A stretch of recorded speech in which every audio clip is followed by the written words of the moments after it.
Международный балетный фестиваль в Чебоксарах – это настоящее событие. Театр «Волга-опера» приглашает на праздник хореографического искусства с 28 марта по 6 апреля. Откроется он премьерой одноактного балета «Симфония номер 1». Это совместный проект с Чувашской государственной академической симфонической капеллой. Постановка погрузит зрителей в мир русской поэтической природы через призму музыки Василия Калиникова. Все эти дни будут наполнены яркими впечатлениями и эмоциями. Мы сохраняем политику того, чтобы привозить к нам в город целые коллективы. Поэтому в этом году к нам приедут целых 3 коллектива на балетный фестиваль. Помимо премьеры, которой мы откроемся, это будет Бурятский театр оперы и балета, который привезет 3 спектакля.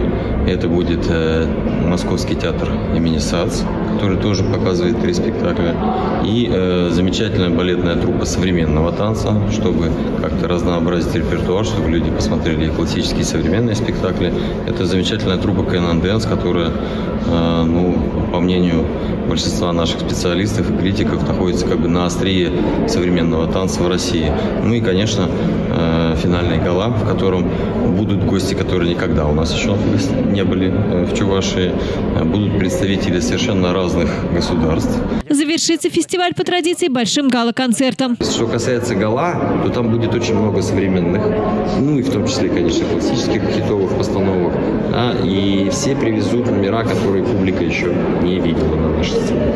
Фестиваль – это возможность насладиться великолепием и утонченностью классического и современного балета. Праздник весны. А для юных зрителей от 14 до 22 лет действует пушкинская карта.